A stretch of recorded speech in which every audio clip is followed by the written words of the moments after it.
Hello and welcome to the second episode of the Kushmerek Connection. Not a rookie, but still pretty new, so you're going to see me once again looking down at notes, but I am thrilled.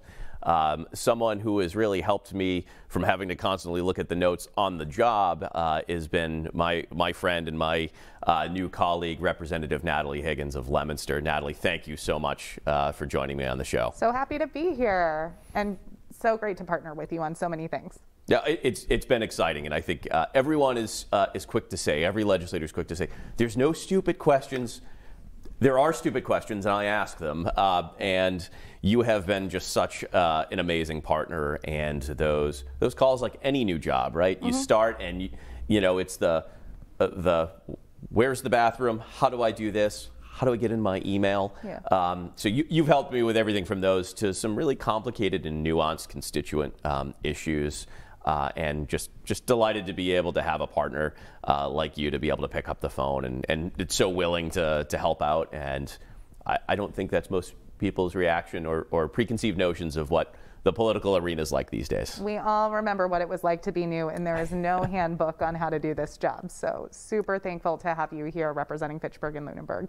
Well, I'm excited, and I think you and I really share a passion around a number of issues that confront our region and the Commonwealth, but one in particular has been mental health. And I think you and I have both been open about not only our personal and our family struggles and challenges with mental health, but certainly the challenges that our constituents face and that our entire region faces around mental health.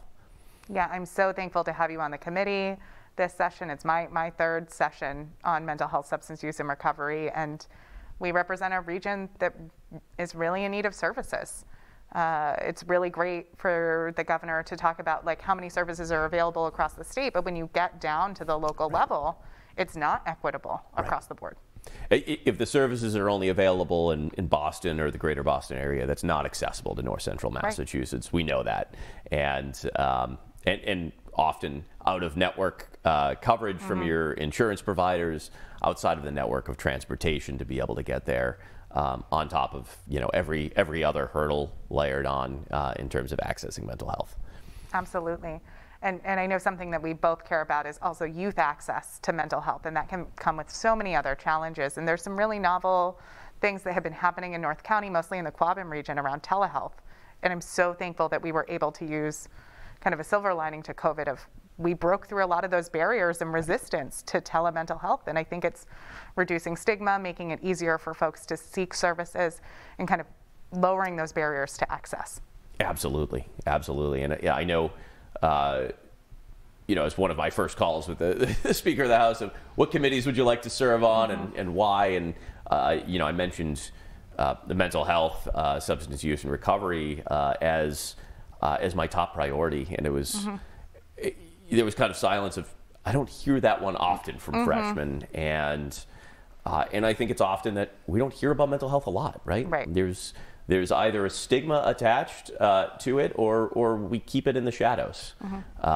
And, I think it's rare for most families to talk about it between themselves. That's not talked about at Thanksgiving. I say it often, if I had a broken leg and I'd be here in my crutches and I'd be joking about, how I broke my leg. And, if I was younger, people would be signing the cast.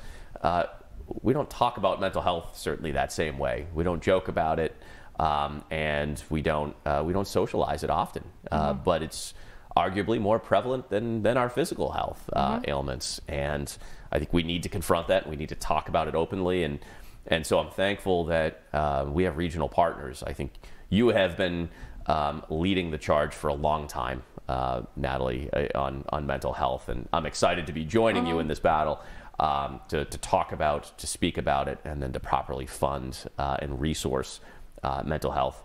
But thankfully, we're not alone in this either. I think we have we've recently announced the launch of a regional task force on mental health, comprised of other legislators from the region. Would you like to talk about that? Yeah, sure. So I'm really excited to kind of have a regional focus on mental health needs. So working with Senator Cronin, yourself, Rep. John Zlotnick, to look at the three cities and what resources are there and what are the gaps in the resources. And we have a lot of really amazing providers, but our mental health care system operates in silos. And it's something that we've been trying to deal with on the state level. And I think looking at the 3 cities and how we can support our residents and support the surrounding towns is really important. Absolutely. And I think the obstacles here are not uncommon. They're felt everywhere in the state, but probably exacerbated here, right? Yeah. Because of the issues of accessibility and just not enough beds, not enough employees, and that seems to be something we're hearing often of. Yeah. The inaccessibility of mental health and social service employees, and I think it's reached the point of a crisis, right? There's I hear from agencies 25, 30, 35% vacancy because not because they don't want to fill the positions, because they can't fill the positions. Right, and if you think about kind of mental health professionals and the level of education and responsibility we give them and the pay we give them, it just doesn't add up. And so one of the things that I'm really thankful to have been able to work on for the last few sessions is mental health education parity. So this idea that we teach physical health in school, well, one way to end the stigma is let's add mental health every time we're talking about physical health. And hopefully it'll inspire not only young people to be able to respond when their friend is in crisis and know when to call a trusted adult, but also inspire them to go into mental health as a career, because we desperately need more mental health counselors in Central and Western Mass. I was so inspired the other day. I was invited into the classroom in Lunenburg. Mrs. Foyle had me into her 8th grade civics class, and that was in each of the 2 classes that I presented in. I was asked a question about availability of mental health and mental health services.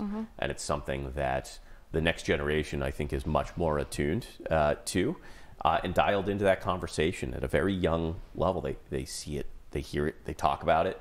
And so I have some real hope that the next generation will continue to destigmatize and maybe live with a stigma-free world around mental health.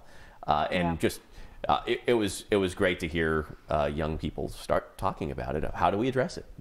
So. Yeah, and we have so many successes of young people leading the way in North County. In Leominster, we had a group of high school students who are now college graduates who saw a gap in their curriculum and went out and worked with experts to write their own 600-page mental health education curriculum that is now a nonprofit lead, and they're doing this work across the state and making it accessible and available to any school district who wants to do that. It's amazing. Yeah, thanks for the work you're doing there, and excited that it won't just be Lunenburg Public Schools. It'll soon be every school in the Commonwealth that is really including this in their offerings and curriculum. Yeah. So I think I often talk about mental health and the availability of beds for inpatient psychiatric treatment, and I certainly lived through that experience where my mother was stuck in an ER for 8 days, and that feeling of desperation that I felt of there weren't any beds available, and the beds that were available wouldn't be accepted by my insurance company for my mother. And it was just a horrible, gut-wrenching situation to watch a loved one agonize and not being able to do anything about it. And not getting treatment while they're boarding in an ER. I think that's the other piece that people don't talk about often, is the longer we delay access, the more compounded all of those needs are. And I used to think my story was a fairly unique one. And I think as someone who's been doing this in an office for 6 years, you've interacted and interfaced with this issue quite a bit, correct? Yeah, and I think it's getting worse. To your point, staffing challenges, because we continue to not have parity with mental health care in terms of insurance rates. Hospitals are kind of opting out of providing those services, and so it's becoming smaller and smaller and smaller. And we've got to figure out a way to end the stigma around it so that we can talk about these challenges, but also make sure that we're holding our providers accountable to make sure that they have space, and when they don't, and when they're having challenges, that they're reaching out to folks like us.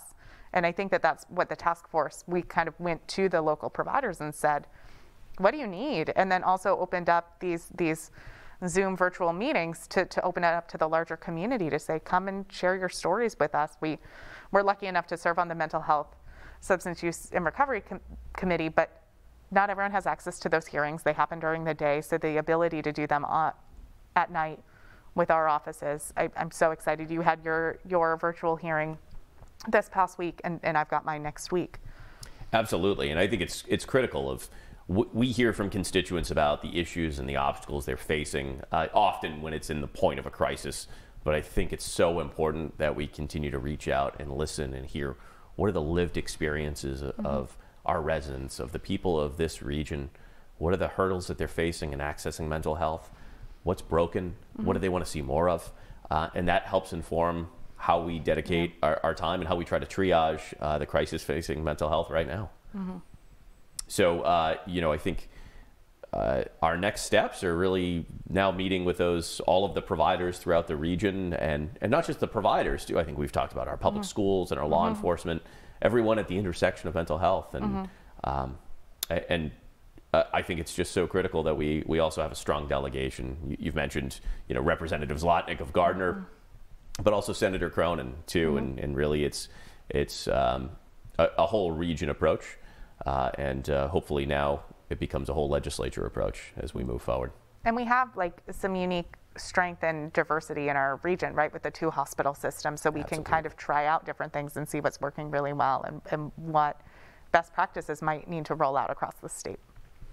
There's a lot coming, a lot that needs to be done, but I'm optimistic, excited with your leadership and the leadership that we have locally between our providers, our nonprofit community partners like Mock, who will be coming on the show next, and among many others. And so thank you for your years of dedication to this issue and your years of service to this region. Thank you for your leadership, and I'm excited to continue that partnership. Yeah, no, I'm just so thrilled to have you joining in all of this work. Representative Natalie Higgins of Leominster, thank you so much. Thank you.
And welcome back.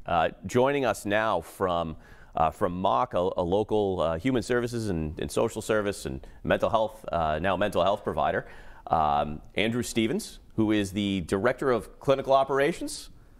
Welcome. Thank you for joining us. And thank you so much for having me. I really appreciate it. Absolutely. You just heard Representative Higgins and I talking a lot about mental health, and it's an area of really passion and focus, not just of us, but of our regional delegation. And we're excited to have such an amazing partner in Mock. And we're excited to have you working in our community. Tell us a little bit about yourself and how you came to Fitchburg and Mock. Sure. Mock's had an amazing presence in the Fitchburg community for many years now, almost 60, as a community action agency providing a lot of different services, from housing to early childhood education. We work with teens, parents in substance recovery. We have a family resource center that works with families involved with DCF. We administer WIC for the region. It's a lot of really great work with families in the area, and something that we've seen there as a need in the community has been mental health, just over the course of many years, and that's not a secret to anyone who's dipped their toe in that area. There's been long-term plans and in development to do more in that area. We've had some clinical staff on the team, but to really do our part to make something formal and have that presence in the community. So I joined Mock about a year ago, and have spent that time helping to enact those plans, and now I'm proud to say that we're a licensed mental health clinic with therapy and psychiatric medication management that we're able to offer, and the response in the community has been tremendous. Yeah, it's wonderful. Thrilled to get to this point, and Rep. Higgins and I talked about the lack of access and availability of services, and I'll be the first to talk about and I think your own executive director talked about this too at the ribbon cutting of the service opening, which is just when I went to see a therapist, it was a 6-month wait, and then you're moving around between offices and who's available, and it's not easy to get access, and there's just not enough providers out there, and often it means I was fortunate enough, I worked in Worcester at the time, and I was able to get in my car and take time off during the workday to go and see someone in Worcester, because there wasn't enough availability and access right here in our own community. And really between Fitchburg, Leominster, and Lunenburg, there's more than 100,000 people in our region. And I think people have struggled with how do I get access, and what providers are willing to step up and really make this a reality. And so I'm thankful to Mock that you've stepped up to the plate to make this happen. Thank you. And yes, it really aligns so well with our mission, and it's your experience it's not an uncommon one, unfortunately, and it was all the feedback we were hearing from our existing clients over the years, and yeah, it's a big motivator for us. Thankfully, telehealth has really helped broaden the access. You don't have to get into a car or a bus or a train to get that help. Right. Whether it's phone or video chat, there's a lot that's more possible in our region and beyond even.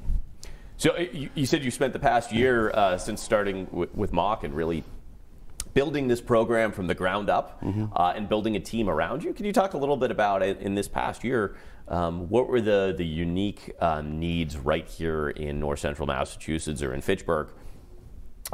And what were those unmet needs that made you say, okay, this is where we're going to have a particular area of expertise or specialty?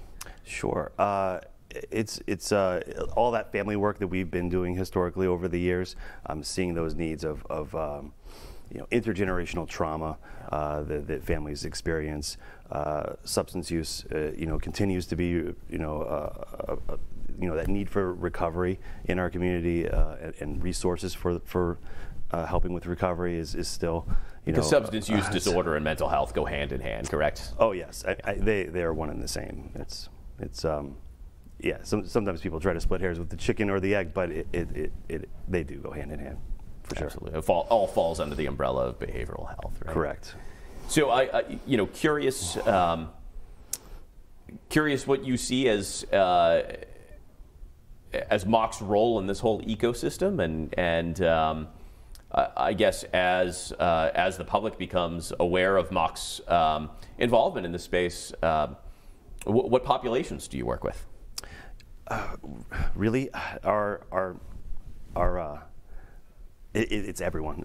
Sure. It's so from pediatric all the way to geriatric in between, correct? That's right. It was something we really dedicated ourselves to, is being able to help anyone who asks for help. Sure. And to do everything that we can for them. And I'm proud to say that there's very limited exceptions to that, right, currently. So and it's so hard to ask for help and to recognize that there might be a problem and request that, and then if you have a 6-month wait that you're facing, sure, half a year from now, who knows? Whether you're ready to receive that help, or a lot of things can happen in half a year. Absolutely. So to that point, if someone is sitting there at home and thinking, yeah, it's been on my to-do list for a while, or they feel like it's been a particularly difficult past 6 months. I think it has been for a lot of people the past 6 to 18 months. what should they do? Asking for help, yes. We have a website that you can apply to become a client, just speaking of Mock specifically in our counseling center, right? That can just get you started with entering your information. You know, we call you, have a conversation to set up your first appointments. That was one of those pieces of making asking for help easier. And then it was also really important to us to have our physical space be comfortable, to have the appearance of being modern and in a place that once you arrive to get that help, that it's not something that turns you away, and that you feel comfortable continuing with. Likewise for our telehealth options, it's a nice modern system. We've good state-of-the-art equipment for our staff to be able to engage people that way too. Well, and tell us a little bit about telehealth too, because I think most people are starting to hear it. It's a word that's thrown around a lot, and it's both for physical health and mental health now, which is great. And the legislature made some moves to ensure that insurance companies are properly reimbursing for telehealth. But I guess tell us what it means in the world of mental health, and tell us what a new patient could expect if they were a client that used the telehealth remote option. Sure, I'm really excited about it. It's very well suited to mental health treatment, with us not doing a lot of physical examinations per se, weights and temperatures and that sort of thing like you'd normally get in a primary care office, and especially with the video component enabled, it does feel natural and very functional, and it's still an evolving format, but all of the research to date shows that it is in most cases as effective as in-person treatment. Some of it comes down to personal choice. Some people just feel more comfortable in person talking, so that's something we're able to offer as well. And some people may feel more comfortable in the comfort of their own home or in their own car, of just their own safe space to be able to talk about these issues, right? That's right. And the ease of access for many people who otherwise wouldn't have that ability, that there's too many logistical things that get in the way of being able to seek treatment and attend regularly, consistently. There's a lot of challenges out there that people face. Absolutely. So you live and work in the field of mental health and behavioral health, and for sure. Representative Higgins and I just talked about it, of removing the stigma and taking it out of the shadows. I'll use that same, the broken leg and the cast. Not only is it there, the cast and the crutches are there for everybody to see, but we often maybe celebrate some of those physical injuries from time to time, or we just talk about them very freely and openly. Can you talk about, maybe the prevalence of mental health? It's not unique to this community. Can you talk about, maybe mental health and just prevalence in everyone's community and in everyone's family? Certainly, there isn't anyone that isn't touched by it, either personally or by someone very close to them. It's extremely prevalent, and you're right with the cast metaphor.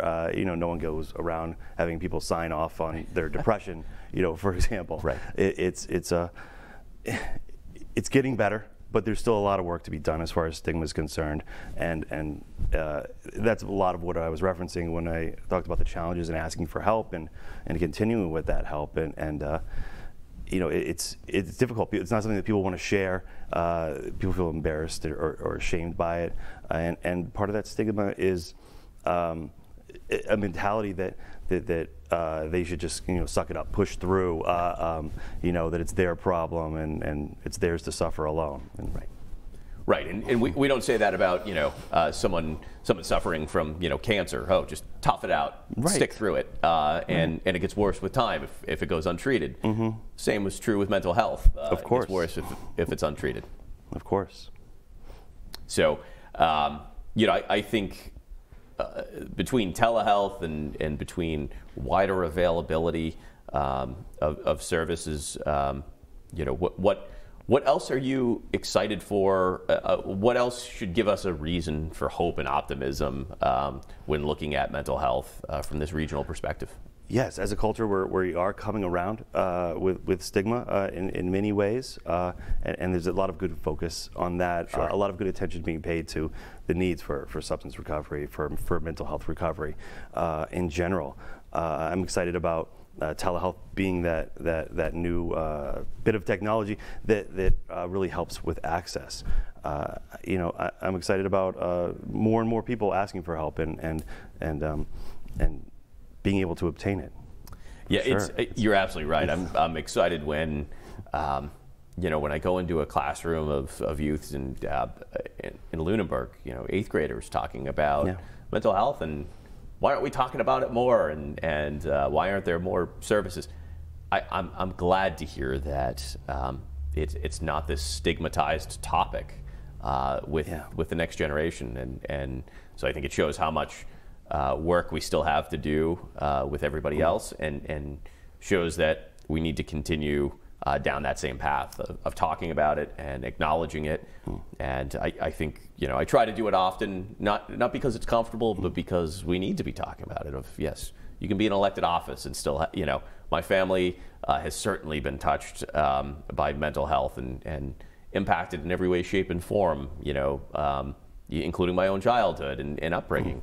I still, I struggle with mental health from time to time myself. We all do. Yeah. Anxiety, depression, it affects people, and I think we're lying to ourselves if we say it doesn't impact us, right? Yeah, this stuff is so common and it's normal. It's just part of the human experience, really. Right. And you mentioned the education system. They are. I'm seeing more and more, they're doing such a wonderful job with helping to build emotional intelligence in kids with recognizing that, hey, your feelings natural, let's talk about it, let's recognize it, and even that's something everyone can do, is just engaging their loved ones more in conversations about how are you feeling and about mental health in general, and talking about it. The secrets just perpetuate the illness. That's right. Yeah. That's right. Well, you're certainly giving me a reason for hope in our community when we start talking about mental health. I'm excited that you're working in this space. I'm excited about the work that you've already done and will do. Mock, like you mentioned, has been an amazing partner in so many spaces, from child care to Meals on Wheels and everything else. Yes. And I have no doubt that they're going to be an amazing partner and incredibly successful in this endeavor as well. So, Andrew, I want to thank you. I want to thank Mock for the work that you're doing. And certainly we'll continue this partnership, and we'll continue talking about mental health. And thanks again for your partnership. It's wonderful. Thank you so much. Absolutely. So, folks, thank you so much for tuning in to the second episode of the Kushmerek Connection. Please join us next month for the third installment, where we'll have a special guest from our local elected landscape, as well as a special guest from our community. Thank you again for tuning in, and we'll see you next month.